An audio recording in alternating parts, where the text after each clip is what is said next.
pretty brief here and let Kramer do the bulk of the work as he normally does. Just by way of a little bit more introduction, I was the original product designer of the InSpec.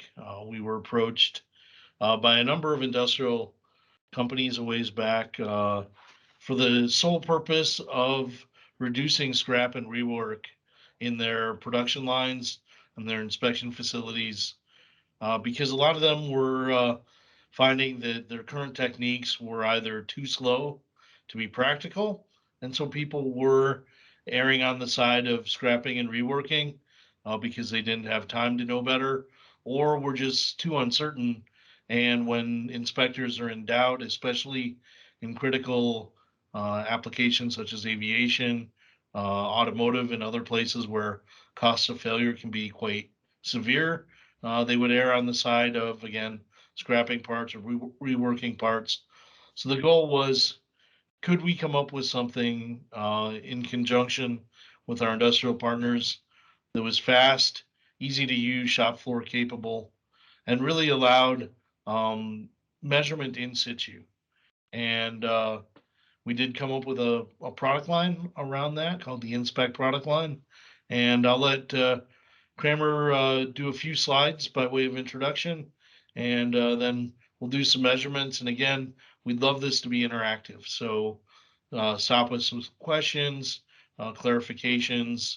If you have sample suggestions, we welcome all of that. So thank you very much, and we'll give it to you, Kramer. All right, appreciate it, Eric. So as Eric said, I'll take you guys through a little bit of an introduction here, and then start taking 3D measurements here pretty quick.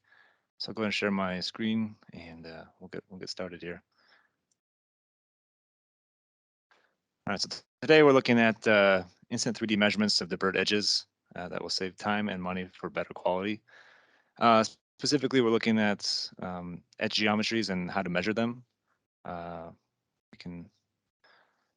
here's my standard I was looking at. So in this picture, this is a chamfer. This is a rounded edge. These are both ways to break an edge, and many parts can have dozens of these callouts for these edge break geometries here. It takes time to measure all these chamfers, all these rounded edges, and so here we're measuring it with the 3D instruments. A lot of these chamfers and radii vary from 5/1000ths of an inch to 50/1000ths of an inch. So And there's a what little is bit of the range there. purpose of breaking an edge, Kramer? Yeah, so people break edges for safety concerns, to remove the sharp edges, for performance enhancements, and part longevity. A lot of times cracks can start along a sharp edge and crack across the part. And so machine a flat for a chamfer here gives you two duller transitions, and same as rounding off this edge, gets rid of that sharp corner that can cause those cracks, cause those damages to handlers, and increase part performance in some cases. And here we're using 3D data, as I said, to take these measurements. We get the chamfer length here, a common call out in some drawings. And the right length and left length are also common callouts. And we also can measure all the angles in between. With this instrument that you'll see today, we take measurements and analyze in just under a few seconds. So we've taken some surveys on how people measure these edge break radius and edge break chamfer measurements. A lot of times it's just visual comparison. So using using your eye to make an educated guess on how long that chamfer is or what the radius of curvature for that rounded edge is. Another most common measurement type is using a 2D measurement, like a contact stylus or a laser line profiler. We can get into a little bit of the differences between 2D and 3D a little later. Visual comparison provides no real quantifiable data and can vary from operator to operator. So someone taking a visual comparison in different lighting than someone else can make the results vary quite a bit. That's no longer repeatable or reproducible. And a lot of people don't have a way to evaluate these measurements at all. And people, as Eric was saying, people err on the side of caution and throw parts out when they sometimes needlessly, they throw them out needlessly. People don't know how much they're throwing out, and some people think less than 1 in 1,000 checks fail. That's 14%. But you can see here, less than 1 in 100, 1 in 10. 10% thought it was 1 in 10. So today we're looking at the InSpec product line, as Eric was talking about. Here's the 40 InSpec that we'll be looking at today. We also have a larger version of the XL, of the InSpec XL, that can take these measurements as well. But today we'll be focusing on the 40 InSpec. I can show you my setup here and take some measurements, get going on that. So here's the 40 InSpec. Using this as a handheld instrument today. To use as handheld instruments, I have a focus aid here that can get me to the right distance away from my parts. I have a measurement button right here that I can just click, take a measurements, and I have a blue LED that you can see on the screen there. Anything that LED reflects off of, we can make a 3D measurements of the parts. So this is the standard you guys saw on the previous slide. We have chamfers on one side, rounded edges on the other. So I can take a measurement just by putting this up, using this focus aid to get me to the right distance, and reflecting that blue LED off of this edge break standard. So go to our software here. Here's our live video. I'll go to my 3D. Take some measurements using this InSpec here. So I get into focus. You can see I'm just measuring like this. When I'm ready, and click this button. Back to my live video. So there's my chamfer edge. I have the auto brightness on.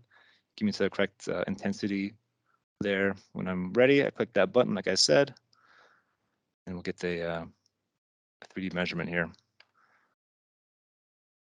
About how normal do you have to be to the surface in order to get a measurement? Yeah, so we did some studies on that using a robot and going a degree at a time, taking measurements, and depending on which way you rotate, so I can rotate this way, you can rotate about 15 degrees either way here, so you get a 30-degree window there that takes great measurements. You get about a 45-degree window here for taking this type of angle right here, and then rotating it, you get about a 90-degree window. So alignment, you can see I just put it down, take a measurements. Alignment doesn't matter too much because we're using 3D data, and our software can correct for any alignment errors. So I don't have to be perfectly straight up and down here. I was pretty close to the vertical, but I can skew it to 45 degrees over here, 45 over here, and still get accurate data. I can still get this 3D point cloud that I can put into the chamfer analysis page. And the chamfer analysis will identify all the parts that belong to the left plane, the right plane, and the chamfer face. So you can see my arc angle here is about 90 degrees, which is what we expect for the standard. And the left length here is about 40 thousandths. So that's what we're expecting there. And what is yeah. that standard? Where did you get that? And what is it made of? This there was not a standard on the market for this particular application for looking at chamfers and rounded edges. So we had this made by Gauge Maker with EDM machines and certified to 40 thousandths of an inch all the way down to 5 thousandths of an inch along this. I'll show you along this these different ridges here. So these ones are small down to 5 thousandths of an inch. This one's about 40 thousandths of an inch here.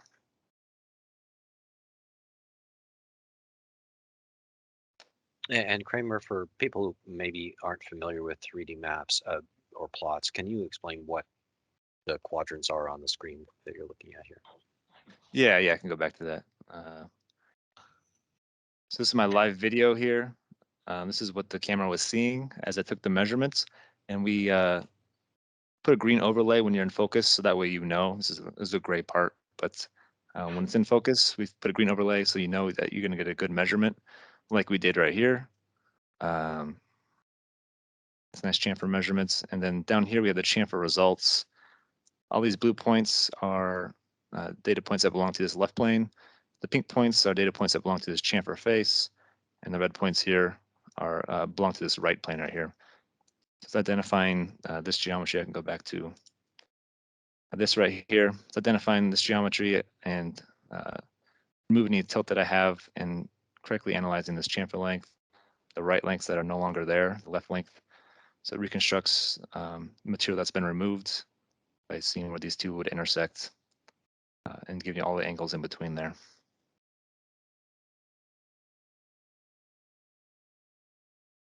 So a little bit about the difference between 2D and 3D. I'll pull this up for you. 2D measurements are subject to cosine error. You can see going all up to 45 degrees here, how quickly that error compounds on itself. And coming down to 3.5 degrees, you can see it's already substantially larger at 50 right here, sorry. And the percent error is up around 3.5%. Where with a 3D measurement, we don't have to worry about the alignments. Yeah, you can see I could just put this down, take a measurement, and I don't worry about how I'm tilted too much.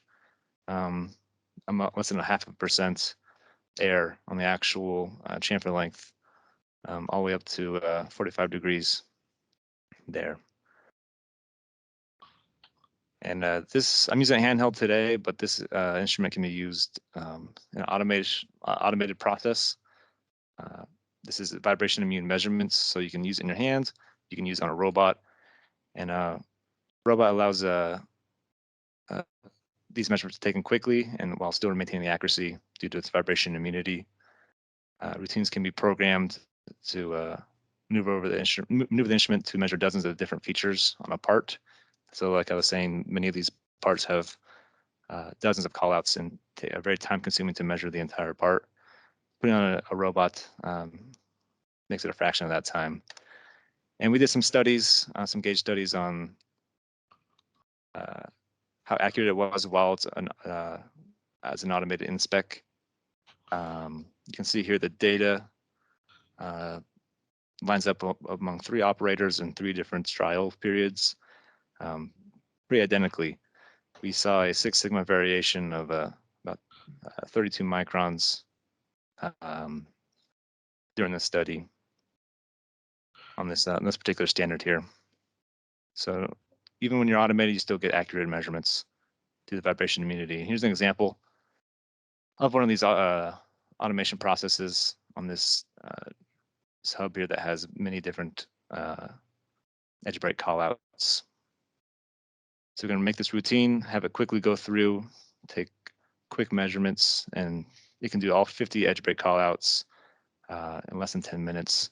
And it would take days for to be done by stylus or visual comparison.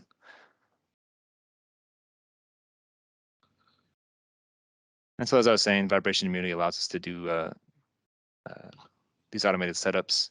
We can move the parts to a point, take a measurement, use rotary tables to measure symmetric, rotationally symmetric parts, and get through all the edge break callouts there.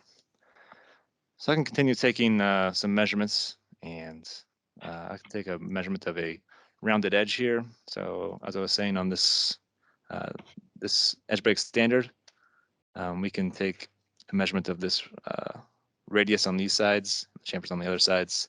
So I'll take an edge radius measurement here. Do the same thing. I'll put this InSpec up to a part. Wherever that blue LED reflects off of, we get a 3D map. And when I'm ready and in focus, I'll just click this button right here. So go to my live video and show you guys a radius measurement. Let my auto brightness bring me to the correct brightness here. There we go. Take a 3D measurements by clicking that button. And this will update, I think I pressed it. There we go. So I'm not taking too much care into aligning it. I'll click the button. Here's my, I did take it. Here's my radius right here. And I can put this into the rounded edge analysis. It's going to do the same thing as the chamfer by identifying the left and right planes. And then I also identifying this curved area in the middle. It defines where it ends, where it begins. And this edge break radius is certified to 40 thousandths of an inch as well. So you can see just a quick little measurement. You get all this data, the edge break radius, inner surface angle between these two sides, which is 9 degrees, what we expect. So it's a simple radius measurement right there. And if I want a report of that or to output any of the data, how could I do that? Yeah, so there's a couple ways to do it. The most popular way is to do a screenshot of this window. So you get all this data here. You can save that as a PDF or PNG. You can save the actual measurement itself. There's a few different things here. We have 40 files, BD, CSV, XYZ point cloud, and next week we'll have an STL file that allows you to throw it to more different third-party softwares that do other analyses that we don't do just yet. We can do some CAD comparison as well with your XYZ point cloud or your STL.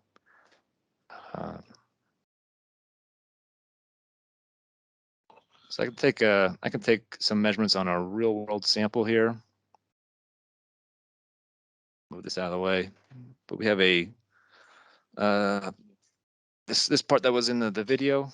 We can take some measurements of these bolt holes here.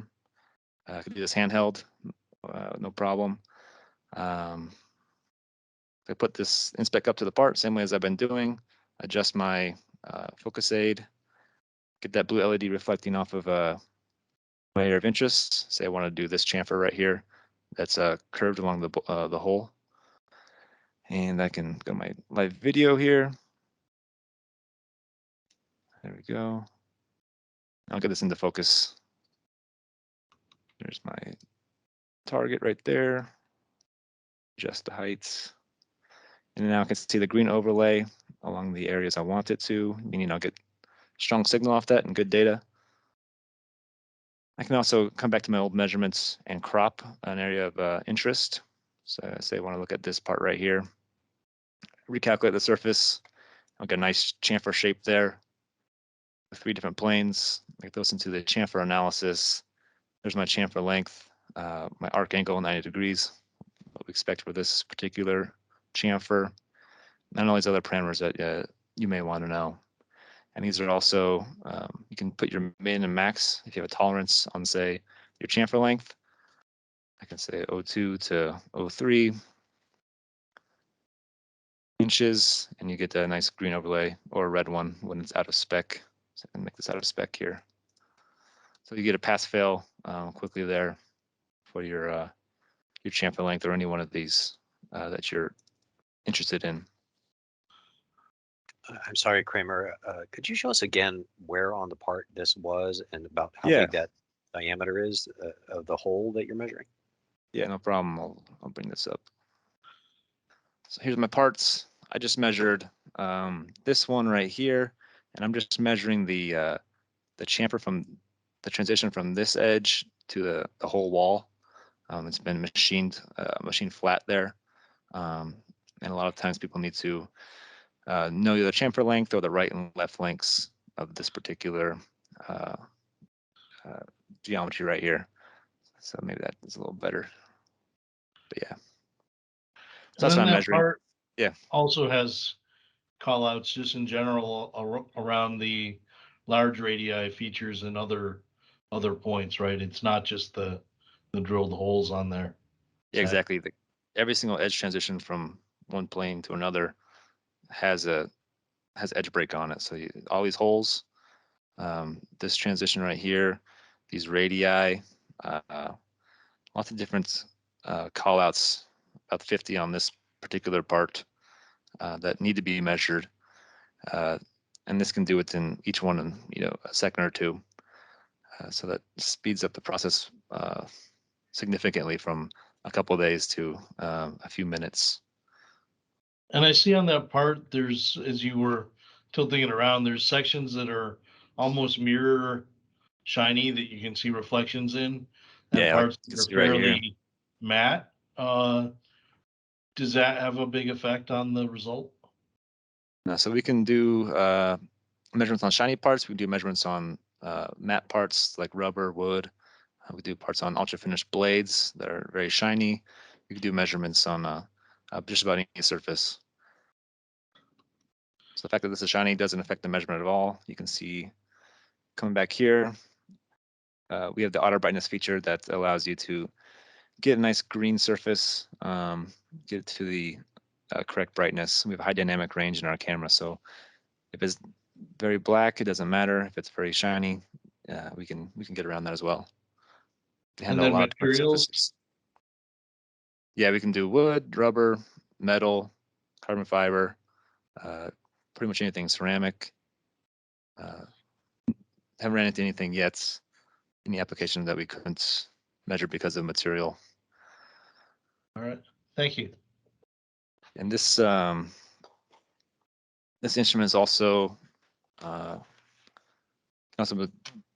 measure heights as well. So if you have any porosity in your parts, this is a little corrosion keep on right here that has um, some different defects in it.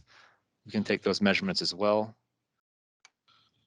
I can go ahead and demonstrate that. The same way we measure the edge break measurements, we can do these defect analysis as well. And that blue LED reflects off of there. We'll get a 3D map. So let's put this up. When I'm in focus, click this button and get a measurement. So I'm in a live video here. Get this in focus.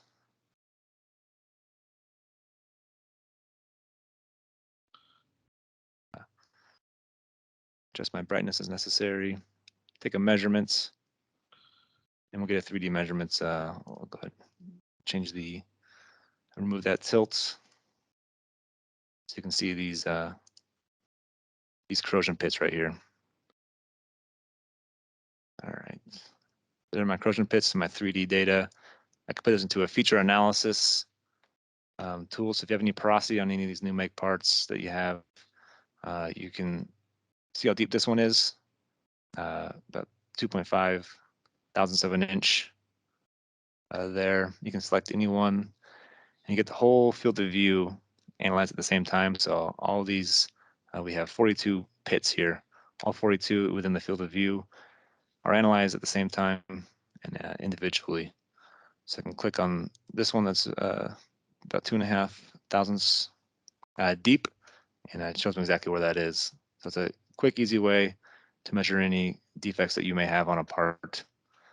Pretty simple just to put up the instrument like this and take your measurement, get that 3D data.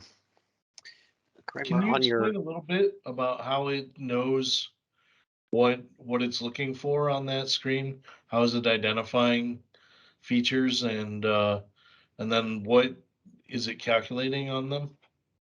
Yeah, so we're using the mean plane here as a 0 point, and so if that defect gets lower than, in this case, these are adjustable pit depths here. So anything deeper than 1,000th of an inch.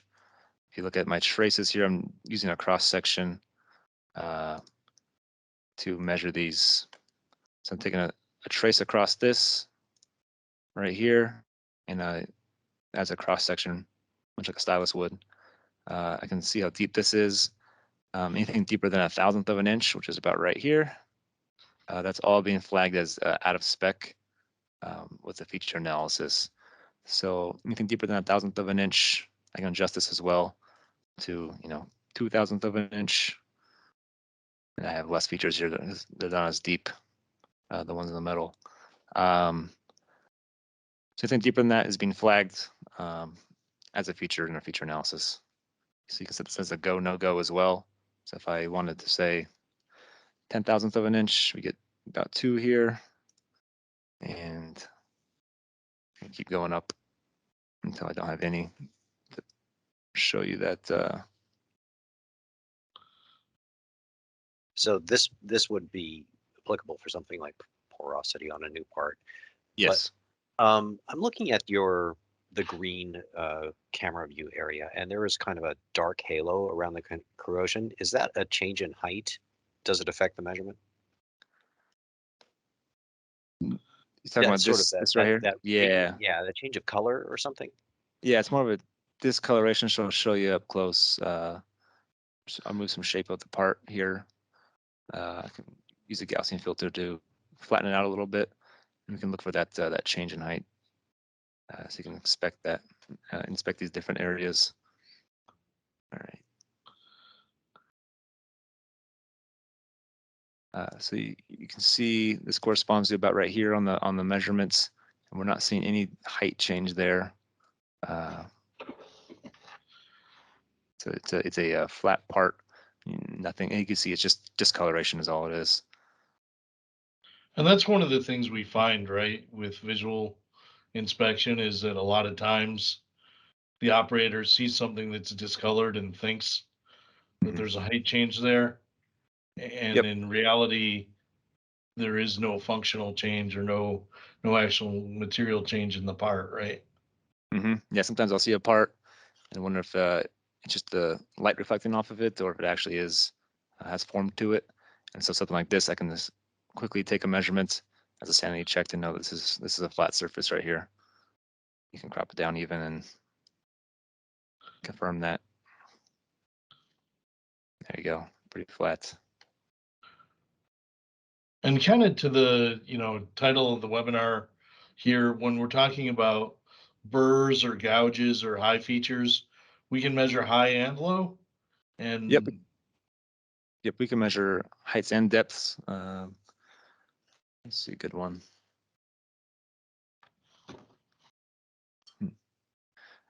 But if these were heights, you can see here, you got peak height. You got a specification for that, specification for pit depth. There. Oh, you can simultaneously measure heights and lows. We have no heights here. If I just turn the pit depth off, you can see I have no heights. But I can do those just as easily as I can do these depths here. all right. And we also can do straight up radius measurements. We've been taking measurements on rounded edges that have a plane on either side, but we can look at the actual radius here, the cylinder right there. I can take that measurement and same basic concept, but I'll show you what I do to measure this. So I can just put this up against it and got my live video here.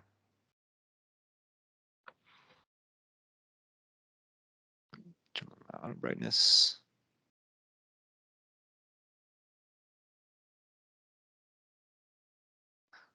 A little more. You can see even if I'm not touching the part, I can still take a measurement. Like so. There's my cylinder right there. You put this in the 3D ROC to get me a radius of curvature. So if you have anything you want to know the radius of curvature of, you can just take a measurement, put it into the 3D ROC, and get about 1/2 inch, which is exactly the radius of this 1 inch in diameter standard here. So it makes it pretty simple to take these measurements. I have a few different parts here. If anyone watching wants to see any specific measurements, I can get in between these blades if anyone's in aviation and take some measurements with a mirror. But if you have any requests, please let us know. Yeah, we're monitoring chat, so the easiest thing, would be to click the chat window up at the top of your screen by the little people icon, and yeah, please feel free to answer any questions or ask any questions. Yeah. This is a good example of what the benefit of an optical system is. We can bend the beam at a 90-degree angle, so you can see the blue LED is getting bent at a 90-degree angle there, and then get into parts that are outside line of sight. So I can get in here on this fan right here and take a measurement on the sidewall that I couldn't take a stylus of or really see very well with the eye. So I can get in there and I'll show you what this looks like on the live video. Turn my auto brightness on. I'll use a Gaussian filter to flatten out any shape. Focus on defects. So there I can see I'm in focus. I can take a measurements with my mirror here. And I'm flattening out any shape that go. I think I didn't press it. There we go.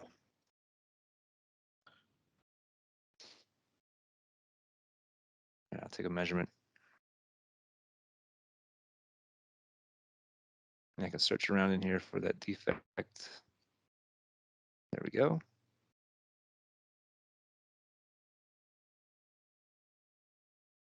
All right. And does using the mirror have any effect on the overall accuracy of the result? Nope, no effect on it because it's an optical system. The noise floor about 3 microns. These mirrors are much smoother than that and won't affect the measurement. So I can take this measurements, crop it down, recalculate, and see this defect a little better. That was inside this part, about right around there. I could do some defect analysis on this if I want to. There we go. So pretty simple to just take a measurement, know it's 2,000 steep inside something you couldn't otherwise measure.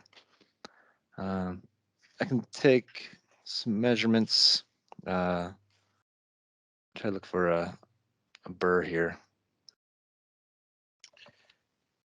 While you're doing that, Kramer, Yeah. we had a question in chat. Is the system able to get measurements for scratch depth in anodized or painted surfaces? Yeah, the surface doesn't matter too much. We can do anodized, we can do painted surfaces. We can measure scratches. It doesn't matter if the part is curved or flat. This is a flat part with some scratches that we can take some measurements of. You can kind of see that possibly. Your Some aluminum base plate there is anodized, Kramer. Do you want to just Yeah, this measure one? that really Yeah, quick? yeah, perfect. And then you Yes. can, people can see that even though it's black and anodized. Yeah, no problem. So yeah, no problem here. I can even switch to the shiny right after I do the dark and show you how it transitions. So same thing, I'll get it in focus and click this button when I'm ready. I can live video here. So I'll just get it nice and green. There we go. Click on measurements. And there's my base plate right there.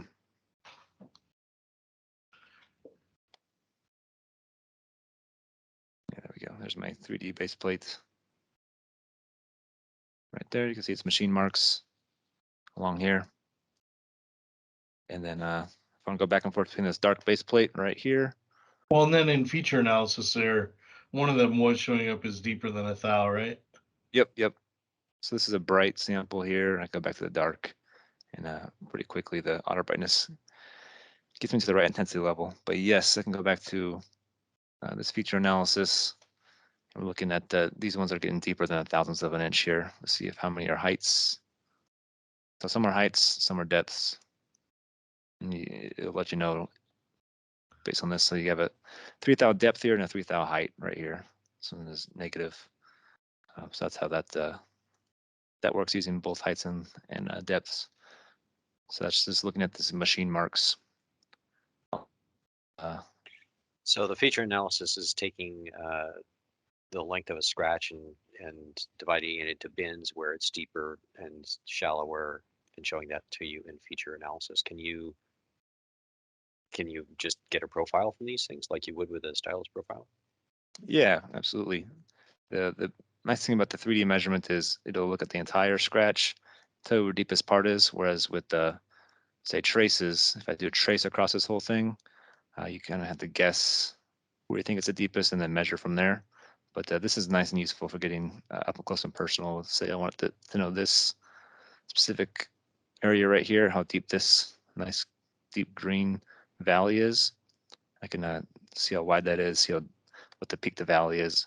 So 2/1000ths of an inch is what we're seeing in the feature analysis. So there's a few different ways to analyze your 3D measurements.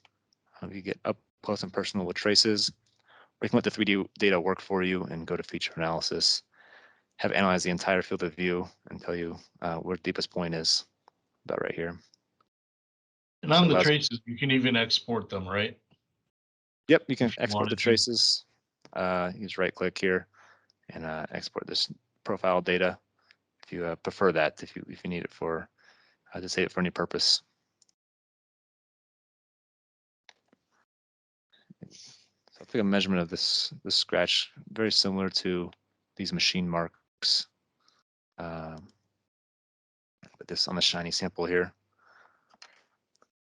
There's a few scratches on it we can quantify.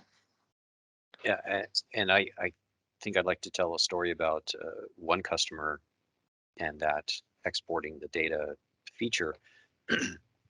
They're in aviation, and their other service providers would essentially just do a measurement of a defect and report a number, 0.037 microns or something, and or mils, and send that information to the engineer. And the engineer would always question, well, where did you measure that depth, and on what part of it? And the ability to actually capture an image of the defect and show where it is deep and where it is shallow, and record that and have it there for posterity to forward to the customer later and say, this is why we rejected this part, makes a huge difference to that customer. So yeah, I can click on this feature right here, show me what the max height is. In this case, it's the depth. Right here on the top right is the deepest point of this this particular area of the scratch. You can see I can look for depths. These are deeper than a 0.5 of an inch. Also look at heights. Obviously, this is a high point right here. You can see how high pretty easily, 0.003. Pretty simple to quantify all these scratches and high points. Yeah, so that's actually pretty similar to what you would see when measuring burrs from machining, right? In this Yes, case, exactly. the high material from a gouge, but you're able to characterize it both by max height, volume, area, length, and width. Yes, exactly. So if you have any burrs on your edges, they stand out like this. You use feature analysis to tell you how high, or use the trace to draw a profile of it. We also have some serialization on this parts. Take a measurement of that. So if your parts have any serialization, you need to know how deep they are. Sometimes if they're too deep, they affect the part performance. Sometimes if they're not deep enough, they can wear off. So I can take a measurement of this and quantify these dot pins here. So same way as I've been measuring. Just put it down, click that button when I'm ready. Go to my live video. You can see some serialization here. Take a measurement. Also look at the QR And your code here. working distance is about 1.25 inches there? Yeah, about 3.5 millimeters.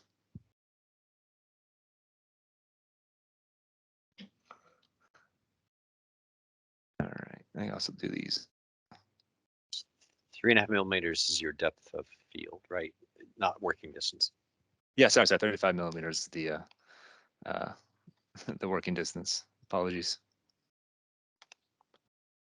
All right, so here's my QR code right here. I can look at the depths. Let's go to 1,000th, just as an arbitrary number, and just identifying all these different markings on this part. So if I want to know how deep this one is, about 6/1000ths, 6.5 thousandths there. It's right there. So I can quantify all these at the same time, in the field of view. And the XL would be good here because you have a wider field of view. I can analyze more things at once.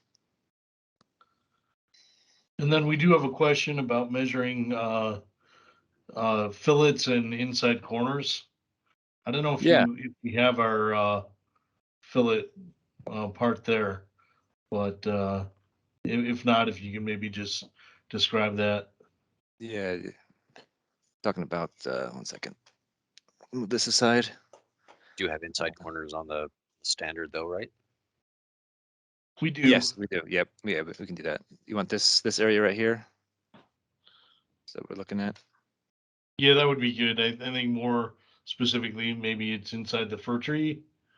Yeah, Like okay. fillet, but Yeah. Okay. but yeah, you can show that corner. Yeah, I'll show this is corner. indicative. Yeah, I don't have one in front of me, a fir tree root here, but I have this blade that I can take a measurement of. So I'll do that same way as I've been doing. Just putting it down, clicking the button, getting a reflection off my area of interest.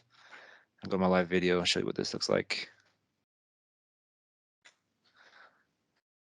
You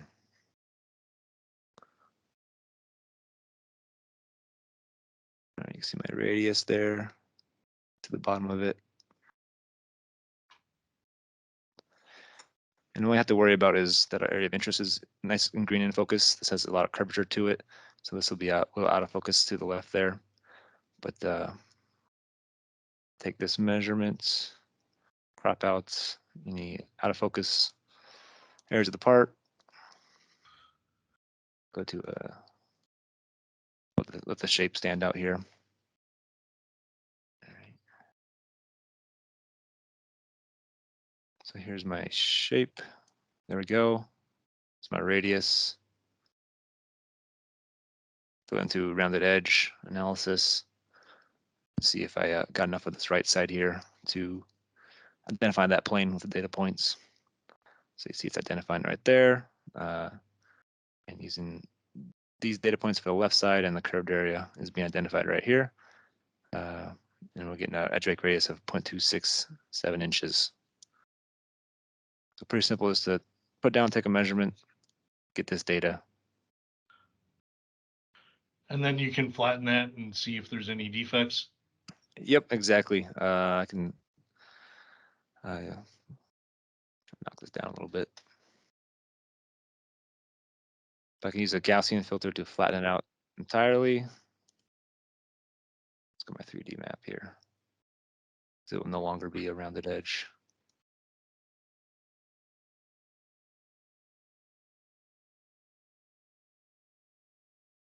You can do, if it's a cylinder, you can do tilt and cylinder. I can bring this up a little bit.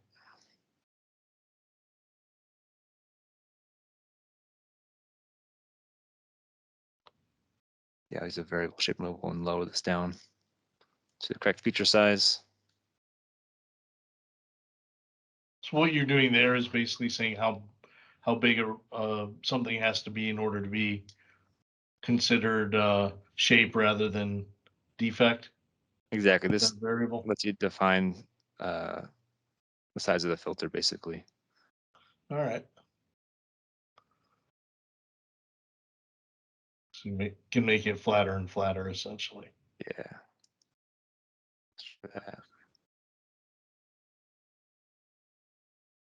It's on the cylinder here.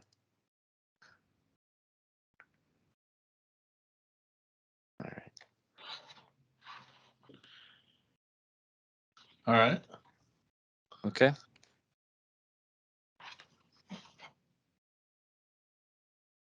Are there other questions from the audience?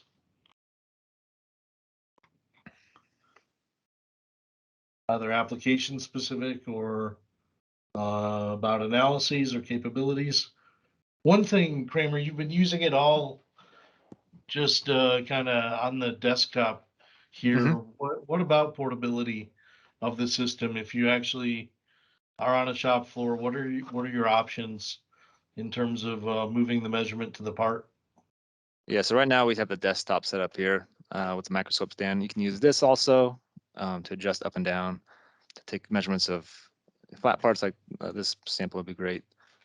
Real world, I like to use handheld, but instead of desktop, you can have a cart setup where you have an all-in-one computer on a medical cart essentially that can roll around a shop floor to take this InSpec to the part instead of taking different parts to a QC lab, say, and roll around the shop floor and take measurements where you need them. You also can have a backpack kit you can wear on your back and use a Surface Pro if you want to go up and down stairs or get on plane wings. There's often the application for that. So different levels of portability based on what you need, basically.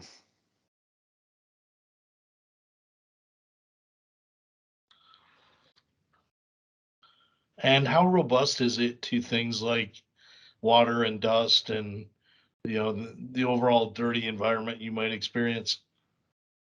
Yeah, correct me if I'm wrong, but it's IP53, correct? So it's immune to water spray and dusty environments.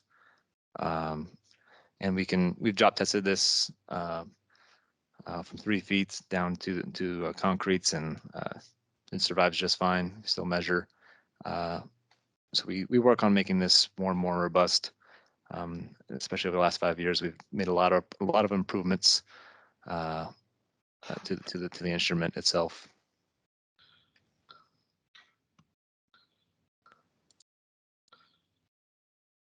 Yeah, so IP53, Yep. Jim. And yeah, Kramer did the portability question. Let me just share my screen super quick. Yeah, appreciate that. I did.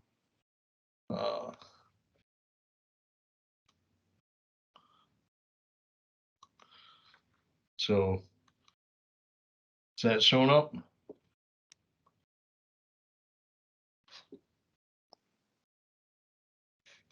Not quite. Still your That'll cameras. Too many cameras. All right. Yeah. Let's see.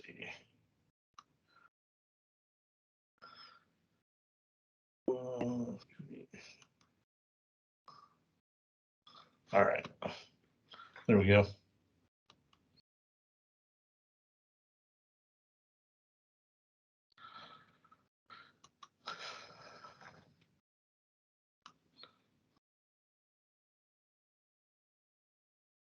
All right. So can you see that now? Yep, can. So yeah, so here's a picture of our Ergotron cart. So the InSpec goes in a holster on the side. You can put parts or your notebook on the desktop, and then it has an all-in-one computer and a battery supply. So even if you're not by a power source, you can run for hours untethered. Here is an InSpec measuring inside our large cowling. I guess this is you, Kramer, demonstrating the backpack kit. So this is what for on-wing kind of applications. Maybe some of our customers use it on ladders or even in marine applications inside submarines and other places where you don't have the level of portability.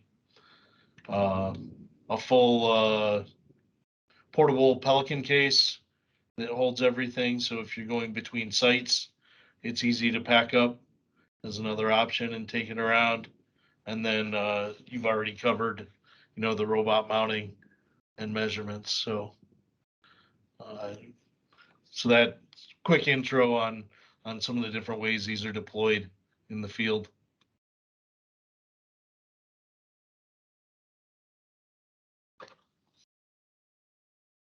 I could show you quickly how easy it is to calibrate. We haven't done any measurements with the macroscope stand yet, but I'll show that real fast. It takes just a second. Put it in the stand, put my calibration standard right there. Has different grooves of different depths. Get this in focus. Go to my live video. Get nice and green.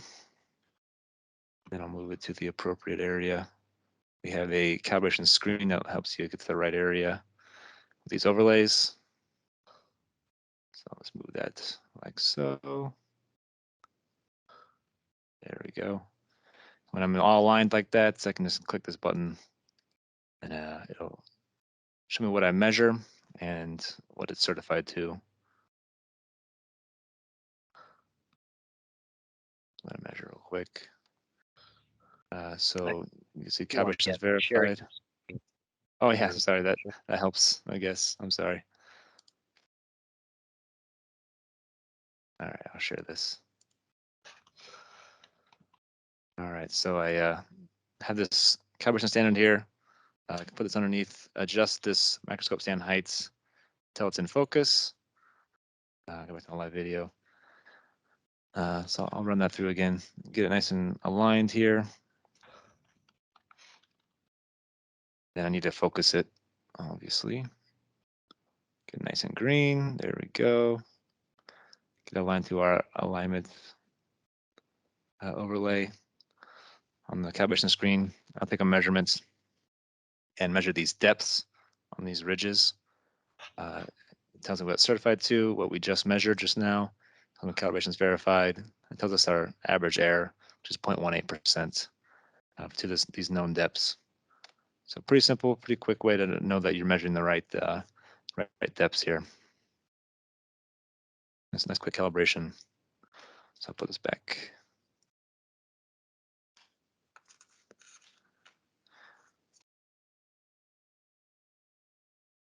But yeah, overall, pretty versatile. You can measure these flat parts. You can measure these curved parts by removing shape.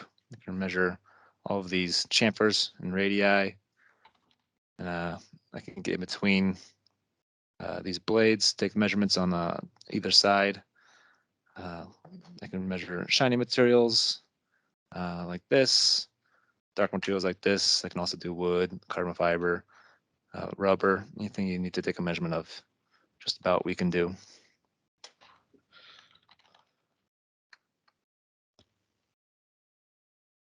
Are there any other requests while we're here or questions? Looks like we're not getting additional ones. If you have anything, absolutely type it in before we wrap up for the day.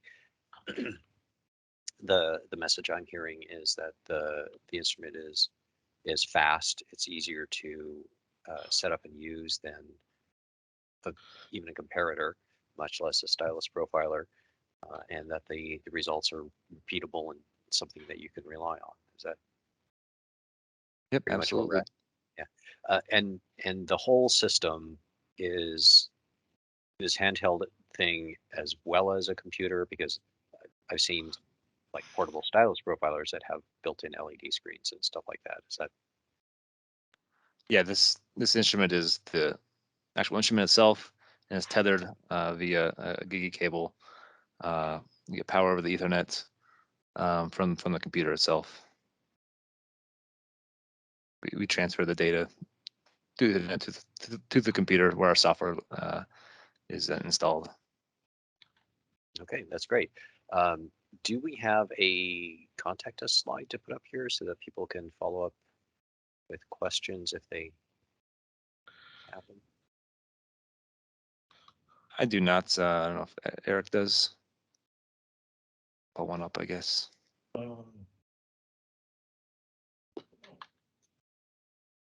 Yeah, 1 second.